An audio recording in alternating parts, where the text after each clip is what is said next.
Olá, pessoal, sejam bem-vindos. Espero que estejam bem. Harion.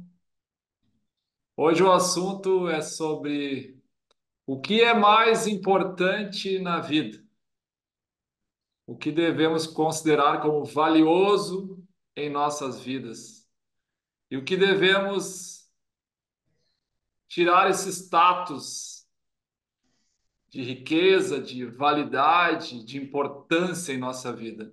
Não necessariamente precisa ser desprezado, mas não deve ser colocado em um pedestal, como geralmente é colocado hoje em dia. Isso acontece por um erro de interpretação, por um equívoco que geralmente se comete ao analisar a vida e, a partir daí, considerar algumas coisas como importantes e outras não. Então, hoje vamos trazer aqui a nossa perspectiva sobre o que é mais importante na vida humana. João? Olá a todos, João Leite Ribeiro, pesquisador de filosofia, filosofia antiga especialmente. Prazer é meu estar aqui em mais uma conversa com o Charles, nessas conversas filosóficas aqui, um dos melhores canais de filosofia que você tem para ver aqui no Brasil. Humildemente. Tire suas próprias conclusões a partir do que vai ser falado aqui. Analise bem o que é falado aqui, analise o que é falado em outros locais e tire suas próprias conclusões. O que é mais importante em nossa vida? Em geral, o que se considera mais importante? As posses, o status, a posição que a pessoa tem, o destaque, o número de seguidores, o número de views, o número de comentários positivos, número de votos, enfim, o número de pessoas que para na fila para assistir alguém falar, assistir alguém se apresentar. Em geral, é isso que é considerado como valioso e relevante nos dias de hoje.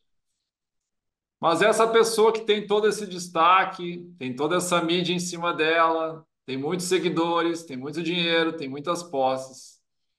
Quando essa pessoa está sozinha, quando essa pessoa tem a oportunidade de estar a sós com a sua própria mente, como essa pessoa está? Ela está bem? Ela consegue lidar bem com a sua própria mente? Ela encontra-se em um bom estado de espírito, uma boa condição mental? Essa é a questão que nós gostaríamos de trazer aqui, que nós entendemos como de maior validade em nossa vida. É levar uma vida de tal modo que seja possível conquistar uma excelente condição mental. Isso é possível quando formos capazes de controlar a mente e não ser controlado por ela, que é o que geralmente acontece com 99,99999% da população, que infelizmente é controlada pelos desejos.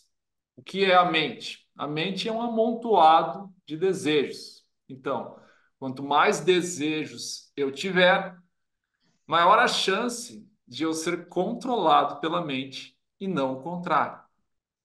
Como falamos no vídeo anterior, quanto menos desejos, melhor. Justamente para chegar nessa condição de controlar a mente e não ser controlado por ela. São duas coisas completamente diferentes. Sim, eu me lembro aqui de Sócrates, né? Sócrates foi uma vez ao mercado, mercado de Pireu. Pireu era o porto de Atenas antiga. E ali no Pireu havia um grande mercado, onde vários comerciantes traziam ali suas mercadorias para vender aos atenienses. E é famoso que Sócrates passeava pelo mercado e ele dizia quanta coisa que eu não preciso, né? Sócrates via ali no mercado muita futilidade, muita bobeira, ele não precisava. E olha que naquele tempo o consumismo não tinha nem comparação com o consumismo de hoje. Mesmo assim, para Sócrates, o mercado estava cheio de futilidades, né? Para Sócrates, o que vai importar? Sócrates é interessante. Importa para ele também a lógica, não apenas as amizades, não apenas a transcendência, mas importa para ele também a lógica. A lógica para Sócrates é um veículo para Deus, digamos assim. Porque talvez, explorando um pouco aqui, essa ausência de viés, essa ausência de preconceito que você vê no Sócrates, talvez ela reflita uma pessoa desapegada mesmo, uma pessoa sem muita necessidade de provar que está correta, uma pessoa sem muita necessidade de impor seus desejos aos outros, enfim, uma ausência de ego, digamos assim. O bom lógico, ele tem uma ausência de ego, porque quando que nós erramos o raciocínio? Quando nós queremos que algo seja verdade, né? Se você não quer que algo seja verdade, você apenas examina cada questão com equanimidade, então a chance de você desenvolver ali uma boa lógica é muito maior, né? Isso é uma longa questão, vai uma longa discussão, mas Sócrates tinha a lógica como uma prioridade de sua vida, talvez porque seja uma forma de anulação do ego, uma forma de anulação da sua personalidade, que vem a ser também o objetivo de muitas outras filosofias, né? Mas ficamos aqui, né? O que é importante na vida? Lembremos dessa passagem. Sócrates no Pireu falando, olha, quanta coisa que eu não preciso. Não é verdade? É isso aí. Em geral, nós tendemos a julgar os outros pelas aparências. Então, as pessoas que estão assistindo aqui devem estar julgando pela nossa aparência do rosto, né? Grau de beleza, ou aparência do cenário, itens que estão no cenário, procurando julgar a pessoa. Esse julgamento, muitas vezes, é feito de forma inconsciente.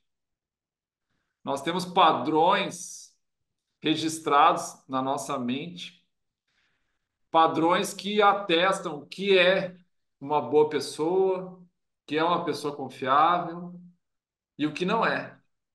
Padrões que estão lá como se estivessem escritos no nosso subconsciente. Então, um dos padrões é ver uma pessoa bem vestida ou com um bom carro e considerar que essa pessoa é boa, pessoa competente, uma pessoa de sucesso. Esse é um dos nossos julgamentos quase que instantâneos e inconscientes. Mas se nós estamos só olhando para isso, essa pessoa pode estar andando com todos esses bens, todos roubados, todos conquistados, se não roubados, de forma corrupta, de forma injusta, de forma violenta, de forma opressiva, que pode não ser um roubo, mas é uma forma de transgredir as normas morais. Então, quando nós avaliamos apenas pela aparência, essa avaliação pode estar equivocada. E muitas vezes está. Até esse valor de considerar a aparência como algo muito acima de outras coisas, até esse próprio valor é questionável. Totalmente questionável. Quer dizer que uma pessoa que mora na rua, um morador de rua, essa pessoa, então, nunca pode ser uma pessoa sábia, uma pessoa pacífica, uma pessoa com uma boa cabeça. Nunca, ele pode ser que ele não seja de sucesso. Essa pessoa pode ser uma pessoa bem-sucedida nesse sentido, muito mais bem-sucedida do que aquele que passa no carrão. Pode ser que a pessoa que passa no carrão está com 1 milhão de problemas na cabeça, está com a mente totalmente perturbada. Não só naquele momento, mas com uma condição meio contínua na sua vida. E aquela pessoa, morador de rua, pode estar com a mente serena, pode estar calmo, tranquilo, sem desejos ou poucos desejos, vivendo a vida ali, organizando seu espaço, coletando algumas coisas na rua para o seu sustento, e pode estar com a mente muito melhor.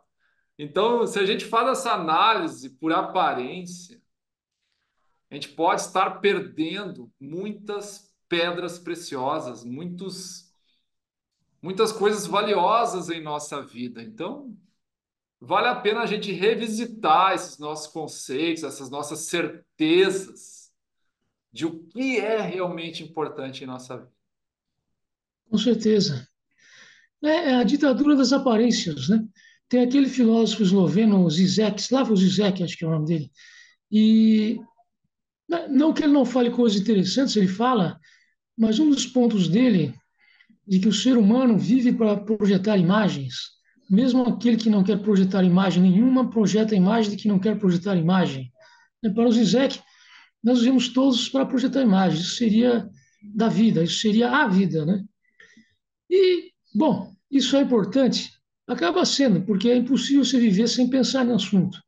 Porém, esse foco na imagem, ele pode levar você até ficar paranoico. Porque se você chega aqui para conversar com o Charles, pensando exclusivamente na imagem, você fica meio maluco. Você pensa, estou projetando uma imagem do que hoje? O que será que estão pensando? Tem uma variedade imensa de pessoas que podem estar assistindo, cada uma interpretando a minha imagem de um jeito. Se eu for ficar calculando aqui, o que fulano pode estar pensando, o que Beltrano pode estar pensando, eu fico maluco e não falo nada, né? Entendeu? Então, se a gente fica o tempo todo aqui na imagem, a imagem, a imagem, você fica maluco. Uma vez eu conversei com um cara, ele disse que estava passeando na Avenida Paulista, aqui em São Paulo. Na Avenida Paulista, para quem não sabe, é a principal avenida aqui de São Paulo. E ele falou: Olha, eu fiquei maluco lá porque eu tinha a sensação de que a avenida inteira olhava para mim, querendo ver o que eu parecia e o que eu não parecia, né? E realmente esse é um perigo. A pessoa que se foca na imagem corre o risco de ficar paranoica. Você fica paranoico. O que será que estão pensando, né? Eu desço lá embaixo, agora na minha casa, tomar um café. E aí tem outras pessoas lá e eu fico pensando, pô, o que que eu estou parecendo? Será que estou parecendo gay? Será que estou parecendo autoritário? Será que estou parecendo egoísta? Desse jeito você fica maluco, né? Então você não pode ficar o tempo todo focado na imagem, o que que será que estão pensando, deixando de pensar. Que faz parte da vida, faz. Mas dizer que isso é a vida, para mim é um equívoco. Tá vendo as coisas de forma meio distorcida aí. Exatamente. E que perturbação mental é essa, né? Que a pessoa fica excessivamente preocupada com a imagem. É claro que devemos nos preocupar minimamente com a imagem para manter principalmente a limpeza da nossa imagem, no sentido de, dentro da espiritualidade é muito valorizada essa questão da limpeza. Então, banho diário, 2, 3 banhos diários, tem pessoas que fazem esse hábito, a sua rotina. Esse cuidado com a aparência no quesito da limpeza, esse é um cuidado importante. Mas outras preocupações, né, envelhecimento, rugas, cabelo e tantas preocupações que movem muitas pessoas, até pode ser considerado de forma minimamente ah, uma mínima preocupação, uma coisa básica, mas imagina passar o dia inteiro pensando nisso, ou vários momentos do dia pensando isso. O que que as pessoas estão pensando de mim? Será que eu estou bem? Será que não sei o quê? Será que não sei o quê? Será que não tem coisas que podem ocupar melhor a nossa mente do que esse tipo de pensamento? Isso é, em geral, é um sinal de que a pessoa não está com a mente controlada. Quanto mais controlada a nossa mente, esse tipo de pensamento nem vai surgir em nossa mente. A mente mais controlada, ela está mais preocupada em o que que ela pode ajudar, o que que eu posso ajudar, como eu posso ser útil. Eu fico olhando para o ambiente, procurando oportunidades de ajudar alguém. Fico escutando o que as pessoas estão dizendo, procurando oportunidades de dizer alguma coisa útil, dizer alguma coisa que possa ajudar aquelas pessoas. Então, se eu estou com essa perspectiva, com uma perspectiva solidária, uma perspectiva compassiva, jamais vai passar na minha mente preocupações egóicas e excessivas com a aparência, com o que os outros estão pensando. Com certeza. Então, nós temos que assumir uma outra perspectiva de vida. Essa já é uma cura da nossa mente, da nossa condição mental. E como eu estava falando antes, mais importante na vida, estou colocando essas palavras assim, que as pessoas consigam entender melhor. Nossa meta nesse momento principal é ter uma boa condição da mente, uma mente serena, tranquila, calma, na maior parte dos momentos da vida. Essa é a grande riqueza. Não são coisas externas que vão nos garantir isso. Eu posso estar na casa mais cara, no carro mais caro desse país e do mundo, que isso não vai garantir a minha paz mental. Não vai. Essa não é uma condição sine qua non para obter a paz mental. A paz mental é daquela pessoa que vive para fazer o bem, que vive para ajudar, que vive para amar. O amor expande a nossa consciência e não o ego, e não essa individualidade excessiva. Isso não expande, isso retrai, isso traz problemas para a nossa vida e para a nossa mente. Então é o amor, é a compaixão, é a solidariedade, é ser útil para os outros sem esperar nada em troca. É isso que expande, é isso que nos cura, é isso que nos dá uma boa condição mental. E não a aparência que a gente tem, o carro que a gente tem, a casa que a gente tem. Sem negar o valor de tudo, tudo tem um valor, mas um valor relativo e bem menor do que o caráter, do que as virtudes, do que o amor. Com certeza. No âmbito da saúde mental, uma das coisas desagradáveis, tristes que acontece é quando você vê que a enfermagem às vezes não está para ajudar, mas para competir, né? O enfermeiro às vezes fica se comparando ao paciente e tentando ali ser superior ao paciente, geralmente em termos morais. Então acusa o paciente de egoísmo, acusa o paciente de não se comportar direito, de não ter educação, né? Muito de não ter educação. E eu acho isso uma tremenda perda de tempo, uma tremendo engano, né? Você levar a vida para esse lado da competição o tempo todo. Ah, sou melhor que o paciente por causa disso, disso e daquilo. Ah, eu sou melhor que Beltrano. Sou melhor. Isso aí, e você ficar se comparando aos outros o tempo todo, é uma tremenda perda de tempo, né? Seja solidário, como muito bem disse o Charles, estenda a mão, seja amoroso com as pessoas e não fique nessa onda de comparar-se o tempo inteiro. Sou mais sensível, sou mais inteligente, sou mais educado, etc. e tal. Por essa via da competição, todos perdemos, né? Quem muito compete vai ser quem vai mais perder. Ao contrário da pessoa que está desprendida do âmbito da competição e é uma pessoa que está aí mais para nos estender a mão do que para se projetar uma imagem ou outra superior a nós, né? Estender a mão e não ser superior. É isso que eu penso. No âmbito da saúde mental, isso ocorre muito. Não só os cuidadores, às vezes os próprios psicólogos, psiquiatras, entram em competição com seus pacientes, né? O fim da picada, quando deveria ser apenas estender a mão, ajudar. Baseado no que você está falando, eu pensei assim, um slogan: compita menos, coopere mais. Exatamente, Compita menos, exatamente, ajude mais. exatamente. Então, a nossa sociedade, já falamos isso em outro vídeo, né? A questão da competição é muito prevalente entre pares, entre, entre outras categorias, entre amigos, entre parentes, entre colegas de trabalho, entre pessoas que trabalham no mesmo ramo. A competição muito prevalente. Competição de ideias, de verdades. Cada um quer impor a sua verdade, quer impor a sua sabedoria. Aí já dá para ver que a pessoa não tem sabedoria. E quem tem sabedoria tem humildade. Com E quem tem certeza. humildade não quer parecer melhor que ninguém. É, uma das coisas do Sócrates é isso mesmo. Ele era um homem muito humilde. Ele era um homem que a vaidade não atingia o Sócrates. Para quem não sabe, por exemplo, ele passava a maior parte do ano descalço.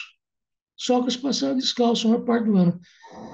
Ele vestia-se um pouco melhor quando ele era convidado a ir a alguma festa, mas normalmente vestia-se com muita simplicidade, com muita humildade, não desejava ali ser superior a quem quer que fosse, desejava genuinamente ajudar os seus discípulos.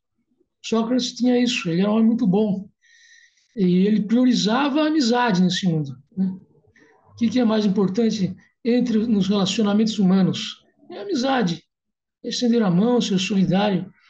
E, inclusive, Sócrates, uma das coisas que o deixou famoso em Atenas foi sua coragem em batalha de arriscar a própria vida para salvar amigos. Aconteceu isso pelo menos duas vezes. Uma vez com Xenofonte e outra vez com Alcibíades.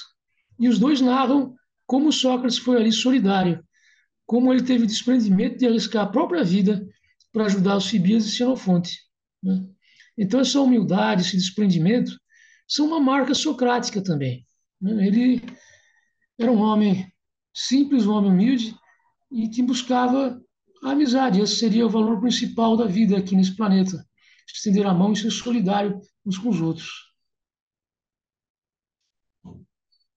Eu estava pensando aqui o valor que a humildade tem, como ela está escassa no mundo de hoje, muito escassa a humildade. E muitas pessoas confundem a humildade com a pessoa, é humilde, humildade com pobreza, né? Às vezes até, vai chamar uma pessoa assim, em vez de chamar de pobre, politicamente a pessoa fala, não, uma pessoa humilde. Mas não é essa a definição de humildade. Com certeza. Humildade é aquela pessoa que se coloca no seu devido lugar. E não por se achar menos. Não é um complexo de inferioridade. É um complexo de igualdade, no sentido, em essência, somos todos iguais. A nossa consciência é a mesma. Pode diferir o nosso corpo, a nossa mente, os nossos pensamentos, mas a nossa consciência é a mesma. Então é um complexo de igualdade, não de inferioridade. E justamente por saber que tudo é um, que a consciência permeia o cosmos, a pessoa se torna humilde. Porque ela não vai querer parecer melhor que ninguém. Porque ela não é melhor que ninguém. Todos são um. Somos diferentes nas aparências, mas na essência somos iguais. Então a pessoa sabe, ela chega nessa conclusão e não se coloca acima de ninguém, nem abaixo de ninguém. Ela se coloca de forma, como nós estávamos falando, de forma compassiva para ajudar os outros a chegarem nessa mesma verdade, a chegar nesse estado de espírito, nesse estado mental que traz equilíbrio, que traz serenidade. E quanto mais tempo ao longo do dia nós conseguirmos manter esse estado, mais maravilhosa vai ser a nossa vida. Pode ser que em alguns momentos, em determinadas situações, a gente sai desse estado, mas logo quer voltar. A gente sabe que esse estado de serenidade, de humildade, de tranquilidade, é o melhor estado, é a melhor condição para se estar. E não aquele estado de ficar desejando um milhão de coisas, correndo atrás de um milhão de sonhos. É claro que a gente pode desejar uma ou outra coisa, mas nada em excesso, nada em excesso, nada supérfluo. Isso só vai fazer a gente perder tempo e só vai aumentar o nosso ego, vai aumentar a nossa sensação de superioridade, de ser melhor que os outros. Isso é horrível para a nossa vida. Isso só vai nos trazer tragédia. Com certeza, né? E você vê certas linhas psicológicas que eles falam muito no seu desejo, na necessidade que você tem de realizar seus desejos, porque se você não os realiza, você se torna uma pessoa casmurra, você se torna uma pessoa desagradável ou até agressiva, vamos dizer. E eles dão muita importância a isso, né? Você identificar os seus desejos e satisfazer os seus desejos, né? De que desejo eles estão falando? É o desejo muito de ser rico, é o desejo de ser atraente, é o desejo de uma prática sexual ou outra. Esses são os desejos que eles resolvem trabalhar e eles acham que é preciso a gente trabalhar para ser uma boa pessoa, um bom cidadão, uma boa pessoa, né? Agora, eu penso o seguinte: se você fica focado na sua vida a satisfazer esse tipo de desejo, é mais ou menos forçoso que você vai viver uma vida de insatisfação, né? Como esses psicólogos, eles próprios dizem isso, a vida não é uma satisfação, a vida é uma insatisfação. É algo que nunca se fecha, é algo que nunca fica pleno. a vida parece estar sempre faltando alguma coisa, né? Para muitas linhas psicológicas, sempre existe algo que falta na sua vida. Sempre vai ter algo que falta. E você se move nessa vida em função desse algo que falta. Você tenta preencher o que falta. Nessa sua tentativa de preencher o que falta, você se move adiante, né? Agora, isso é uma linha, uma maneira de ver. Outra maneira de ver, que é a maneira mais oriental, indiana, chinesa de ver, é diferente. É você estar satisfeito com o que você tem. Qualquer que seja a sua vida, você fica satisfeito com a tua vida. Você tem tudo que você precisa, digamos assim. Não é uma vida de falta, de busca, mas uma vida de sensação de plenitude, uma vida de sensação de satisfação, né? Que, como bem disse o Charles, não vai ser 100% do tempo, mas uma boa parte do seu dia você passa numa sensação de satisfação, de plenitude. Ao contrário daquela tentada, né? Que seria até, se faria uma comparação com o romantismo, talvez, aqueles grandes poetas atormentados do século XIX, que cavalgavam à noite sob tempestade em busca da mulher amada, né? Aquele tormento, aquela inquietude, aquilo, aquelas coisas inconscientes que viriam a transbordar e inspirá-los a escrever seus grandes poemas, né? Tudo isso existiu mesmo, mas será que isso é a melhor vida, viver assim, nesse ultrarromantismo, nessa busca por momentos de extrema poesia, etc. e tal? Ou você tem uma opção de viver mais tranquilo, mais prosaicamente, de uma maneira mais menos competitiva, mais solidária, mais prosaico mesmo. Bom dia, boa tarde, como vai, né? Em vez de buscar sempre algo mais, sempre algo que falta, essa, entendeu? E às vezes não, a vida pode ser diferente. A vida pode ser uma vida de satisfação e tranquilidade a maior parte do tempo, como bem disse o Charles. Pois é, essa nossa busca material acaba nos colocando numa roda de sofrimento e muitas vezes é tarde que a gente descobre que a busca material foi infrutífera, que nós não obtivemos aquilo que nós estávamos buscando. Nós estávamos projetando a nossa felicidade. Primeiro a gente projetou nas notas boas do colégio. Depois a gente projetou em conquistar várias namoradinhas. Depois a gente projetou no vestibular. Depois a gente projetou na carreira. Depois a gente projetou na família. E foi projetando de um projeto para o outro. E a gente ficou assim, pô, a gente nunca chega a ficar contente, satisfeito, né? A gente sempre pensa que é na próxima etapa que a gente vai conseguir. Na próxima etapa que a gente vai conseguir. Quando é criança, quer ficar adulto. Quando quer adulto, quer um monte de coisa. Quando tá velho, quer ficar jovem de novo. É uma insatisfação quase que permanente. Sempre está querendo algo que não tem. Então, o ser humano precisa aprender, como disse o João, a ficar contente com o que tem. Se tem a juventude, fica contente com a juventude. Se tem a condição X ou Y, fica satisfeito com aquela condição. Se está na idade mais avançada, fica contente naquela situação. A gente precisa aprender a viver de forma contente, precisa aprender um monte de coisa. Só que a gente vai pelo caminho que não confere esse tipo de aprendizado. O caminho material não confere. A gente só está correndo atrás do próprio rabo e nunca consegue pegar o rabo. A gente sempre vai de frustração em frustração, ou de realização em realização, mas nunca a realização é plena. É sempre uma realização que passa um dia, dois, já vem o vazio de novo. Não adianta eu obter um monte de título e sempre correr atrás de outro. Sempre estar insatisfeito. Conquistei uma coisa hoje, amanhã eu já quero outra. Com certeza, né? E como às vezes me refiro aqui a vários filósofos, Epicuro, inclusive, é interessante porque Epicuro todo mundo sabe, né? Epicurista é quem busca prazer. Aí você fala em Epicuro, você fala nos jardins de Epicuro. A pessoa pensa, bom, provavelmente lá consumiam vinho e faziam sexo, né, no jardim, porque esse é o jardim dos prazeres de Epicuro, deveria ser essa a ocupação. Não era, né? Não era. A grande ocupação dos jardins de Epicuro era a amizade. Por quê? Porque para Epicuro, a amizade era o prazer mais duradouro desse mundo. Né? O prazer mais importante desse mundo, para Epicuro, era a amizade. Por que isso? Porque a amizade, se você fizer um gráfico, é mais ou menos assim, quase que linear, um prazer quase que constante a vida inteira, duradouro. Se você fosse num jardim de vinhos e sexo, seria um gráfico assim, um tempão lá embaixo, de vez em quando um pico. Tempão lá embaixo, de vez em quando um pico. Né? Mas aí, e filósofo, mas ele era um filósofo do prazer. Era um filósofo do prazer, sim, mas o prazer era a amizade. Né? Jardins de Epicuro era um lugar onde se praticava amizade acima de tudo.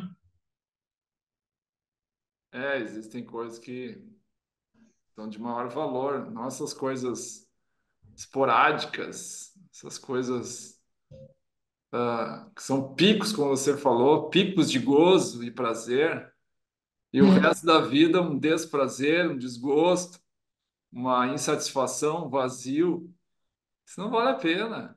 É melhor viver um é, dia de serenidade ao longo do dia, de equilíbrio, sem picos de alegria e de contentamento, mas um contentamento basal, tranquilo, do que ter aqueles picos e aquelas quedas exato. tão comuns a muita gente. Quem está nos assistindo deve pensar, pô, é mesmo, isso acontece na minha vida. Com Então, certeza. nós precisamos aprender a como conquistar essa condição mental, condição de espírito mais equilibrada. É isso que a gente precisa aprender na vida e aprender cada vez mais. É isso, é esse conhecimento. Esse conhecimento, em geral, não é encontrado necessariamente em livros, é encontrado com a nossa experiência de vida, às vezes com as pessoas que a gente encontra, que são exemplos dessa condição. Mas a gente precisa estar desperto para reconhecer essas pessoas. Se a gente vai ficar julgando só pelas aparências, como foi falado antes, a gente pode estar perdendo essas pessoas que são preciosidades que tem por aí. Tem muita coisa para nos ensinar, para nos mostrar, no seu exemplo. A gente está perdendo de conversar com elas, de conviver com elas e evoluir mais no sentido de obter uma condição mental mais satisfatória. Nós já estamos se aproximando aqui do tempo. Vamos para nossas palavras finais. Com certeza, né? Você falou de achar a sabedoria em lugares e pessoas inesperadas. Com certeza. Se você for à Índia, você vai encontrar, por exemplo, sadhus. Sadhus são muito humildes. Às vezes vivem numa casa muito humilde, semelhante a uma casa de uma favela brasileira. E aí o cara não tem nada, mas se entra lá dentro, é um poço de sabedoria. É, eu estava assistindo hoje um vídeo de um senhor que, em um local lá dizia que era 124 anos, no outro local, ou 125, e no outro local 128. Enfim, um senhor de muita idade. Assisti um trechinho do vídeo, eu já conheci esse senhor, e assisti um pouquinho, algumas coisas que ele falou, assim, me pareceu uma pessoa, assim, de muita serenidade, Com certeza. muita sabedoria, senhor. É um professor de yoga lá da Índia. Com certeza, as pessoas surpreendem. Na Índia, sobretudo, você não vai encontrar os maiores sábios da Índia nas universidades indianas. Você vai encontrar nesses lugares mais humildes mesmo. É isso aí. Então, gostaria de agradecer a todos, desejar a todos que obtenham essa paz mental, essa tranquilidade Sim. em suas vidas. Gostaríamos de encerrar aqui a nossa conversa, agradecer o João, agradecer a todos os espectadores que estiveram até aqui conosco. Muita paz, muita saúde a todos. Namastê. Namastê.